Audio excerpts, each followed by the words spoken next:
আসসালামু আলাইকুম। আশা করি তোমরা সকলে অনেক ভালো আছো।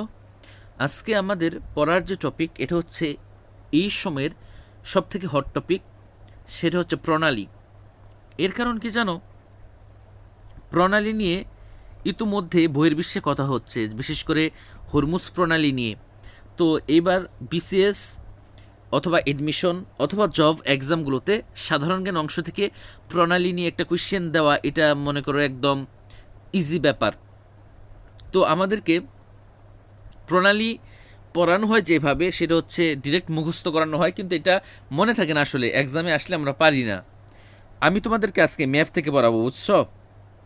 আমি তোমাদেরকে আজকে ডিরেক্ট ম্যাথ থেকে পড়াবো। আশা করি এইভাবে তুমি যদি পড়তে পারো একবার, এরকম কন্টেন্ট কোথাও আছে কিনা আমি জানি না, বা ইউটিউবেও আমি পাই নাই এই পর্যন্ত এইভাবে সাজানো কন্টেন্ট। আমি অনেকের ক্লাস দেখছি, পাই নাই এরকম। তো তুমি এই ক্লাসটা একটু মনোযোগ সহকারে করবা এবং নিচে লিখে বা নিচে আঁকিয়ে করবা, তাহলে এটা আরও ইজি হবে তোমার জন্য। চলো শুরু করা যাক আজকের ক্লাস। শুরুতেই তোমাকে আমি কিছু জিনিস একটু দেখাই। সেটা হচ্ছে, এখানে দেখো আমি কয়েকটা মহাদেশ একটু মার্ক করছি। এটা হচ্ছে এশিয়া, এটা হচ্ছে ইউরোপ, এটা হচ্ছে আফ্রিকা, এটা হচ্ছে দক্ষিণ আমেরিকা, এটা হচ্ছে উত্তর আমেরিকা, এটা হচ্ছে এশিয়া। তো যেগুলো মার্ক করলাম আমি, এই মার্ক করাগুলো হচ্ছে তোমার হচ্ছে মহাদেশ। হ্যাঁ, আর এখানে একটা শ্রীলঙ্কা রাখছি এক্সট্রাভাবে, এটা থাক। এখন তোমাদের মনে, অনেকের মনে একটা কোশ্চেন আসতে পারে যে আমি এই মানচিত্রটা আসলে কিভাবে নিয়েছি। এটা আমি গোল মানচিত্রটাকে আমি সমতলভাবে নিয়েছি। কিভাবে? দেখো, এই যে এই পাশে দেখো এশিয়া রাখছি, এই যে মার্ক করলাম যে এখানে, এইখানে দেখো এশিয়া রাখছি। আবার দেখো এই পাশে, এই পাশেও এশিয়া আছে। কিভাবে আসলো এশিয়া দুই পাশে? এটা আসলে ছিল হচ্ছে বৃত্তাকার বা গোলাকার ছিল, এইটারই একটা অংশ এই পাশে রয়ে গেছে। মানে আমি ওইটাকে, তুমি জাস্ট একটা বলকে কেটে যেরকম সমতল করলে পরে এই পাশের অংশ এই পাশে চলে আসে, ঠিক এরকম আর কি। আশা করি বুঝতে পারছো। আচ্ছা, এবার চলো শুরু করি। প্রথমে শুরু করব আমরা ব্যারিং প্রণালী দিয়ে। ব্যারিং প্রণালী একদম এই যে এই পাশে চলে আসো, এই পাশে যেখানে স্টার মার্ক করলাম আমি। এখানে দেখো, এই যে এই জায়গাটা, এটা হচ্ছে, এটা হচ্ছে ব্যারিং প্রণালী, বুঝছো তো? এটা হচ্ছে ব্যারিং প্রণালী। এখন এই পাশে আছে হচ্ছে উত্তর আমেরিকা, আর এই পাশে আছে হচ্ছে এশিয়া। অর্থাৎ তোমাকে যদি কোশ্চেন আসে যে বেরিং প্রণালী কোন দুইটা মহাদেশকে সংযুক্ত করেছে, এটার অ্যান্সার হবে উত্তর আমেরিকা এবং এশিয়া। এখন বেরিং প্রণালীর এক পাশে আছে হচ্ছে বেরিং সাগর, অন্য একটা পাশে আছে চুক্সি সাগর। তোমাকে যদি কোশ্চেন করে যে বেরিং প্রণালী কোন দুইটা সাগরকে পৃথক করেছে বা কোন দুইটা সাগরকে যুক্ত করেছে, আসবে এখানে কোশ্চেন। স্থলভাগকে তোমার হচ্ছে পৃথক করে, আর হচ্ছে জলভাগকে সংযুক্ত করে প্রণালী। তার মানে যদি কোশ্চেন করে যে বেরিং প্রণালী কোন দুইটা সাগরকে যুক্ত করেছে, তার অ্যান্সার হবে চুক্সি সাগর এবং বেরিং সাগর।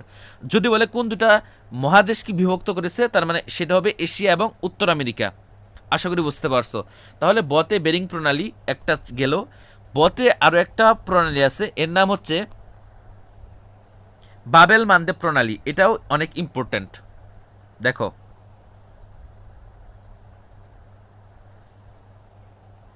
এই দেখো বাবেল বাবেল মানদেব প্রণালী, এই যে বাবেল মানদেব প্রণালী। এটা দেখো, এই যে প্রণালীটা, এটা দুইটা মহাদেশকে বিভক্ত করছে। একটা হচ্ছে এই যে এশিয়া, আর একটা হচ্ছে আফ্রিকা। বুঝাইতে পারছি? এখন একটু কাছে চলে আসি। দেখো, এই যে বাবেল মানদেব প্রণালীটা, এই প্রণালীটার এক পাশে আছে লোহিত সাগর, অন্য একটা পাশে আছে এডেন সাগর। বুঝতে পারছো তোমরা? লোহিত সাগর এবং এডেন সাগরকে পৃথক করেছে কে? বাবেল মানদেব প্রণালী। আচ্ছা, বতে আরও একটা ইম্পর্ট্যান্ট প্রণালী আছে, সেটা হচ্ছে বসফরাস প্রণালী।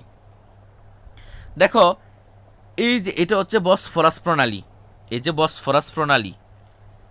এই প্রণালীর এই পাশে হচ্ছে এশিয়া মহাদেশ, আর এই পাশে হচ্ছে ইউরোপ মহাদেশ। অর্থাৎ যদি কোয়েশ্চেন করে বসফরাস প্রণালী কোন দুইটা মহাদেশকে পৃথক করছে, একটা হচ্ছে এশিয়া, একটা হচ্ছে ইউরোপ, আর যুক্ত করছে কোন সাগরকে, দেখো এক পাশে হচ্ছে কৃষ্ণ সাগর, এক পাশে হচ্ছে মর্মর সাগর। অর্থাৎ বসফরাস প্রণালী পৃথক করছে ইউরোপ আর এশিয়াকে, যুক্ত করেছে কৃষ্ণ সাগর এবং মর্মর সাগরকে।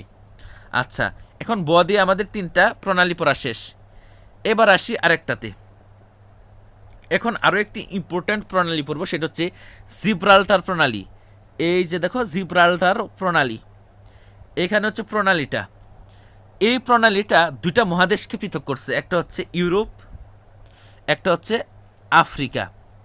এবং যদি কোয়েশ্চেন করে যে জিব্রাল্টার প্রণালী কোন 2টা দেশকে বিভক্ত করছে, এটাও কোয়েশ্চেন অনেক সময় আসে, দেশ দিয়ে আসে, তাহলে এটা হবে স্পেন, ইউরোপের স্পেন এবং আফ্রিকার মরক্কো।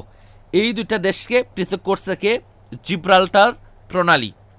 আর যদি বলে কোন 2টা সাগরকে যুক্ত করছে, তাহলে অ্যান্সার হবে আটলান্টিক মহাসাগর আর হচ্ছে ভূমধ্য সাগর। আশা করি বুঝতে পারছো। এবার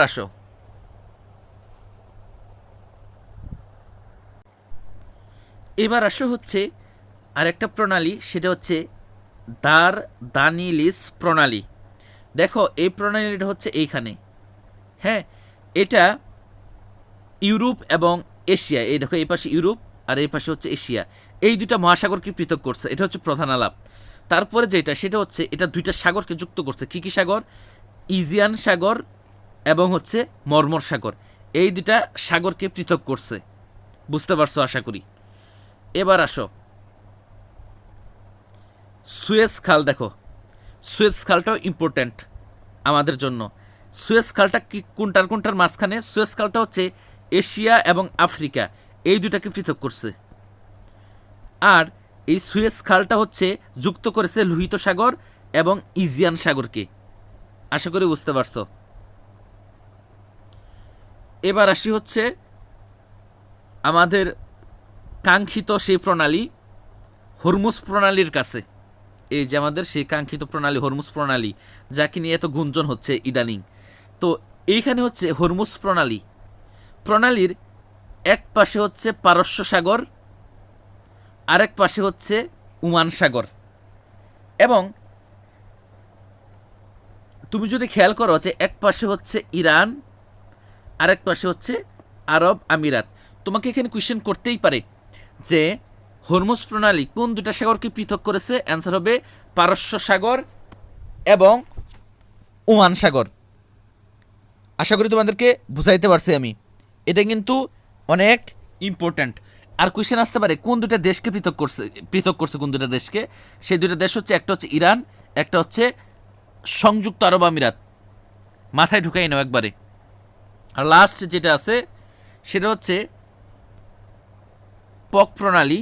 এটা হচ্ছে বঙ্গোপসাগর এবং জাভা সাগরকে যুক্ত করেছে আর পৃথক করেছে ভারত এবং শ্রীলঙ্কাকে। আশা করি তোমরা যারা মনোযোগ দিয়ে আমি যা যা বললাম এগুলো একবার শুনবা, শোনার পর এই যে চিত্রটা, এই চিত্রটার দিকে কয়েকবার তাকিয়ে থাকবা। কয়েকবার তাকিয়ে থাকার পর আশা করি তোমার আর প্রবলেম হবে না এগুলো পড়া নিয়ে। আর তুমি এটা অন্য একটাভাবে পড়তে পারো, আমি তোমাকে দেখিয়ে দিচ্ছি। একবার পড়ার পর তুমি কি করবা জানো? এভাবে আঁকাবা। আগে আঁকানোর পর এইখান থেকে ঢুকবা, এইখান থেকে ঢুকে একবারে এখান দিয়ে বেরিয়ে আসবা। প্রথমে পাবা হচ্ছে জিব্রাল্টার প্রণালী, তারপরে বাবা হচ্ছে সুয়েজ খাল, তারপরে বাবা হচ্ছে বাবেল মানদেব। এভাবেও পড়তে পারো, অথবা আমি তোমাকে যেভাবে দেখাইলাম এইভাবে পড়বা। এইভাবে পড়লে তোমার আর এগুলো নিয়ে সমস্যা হবে না।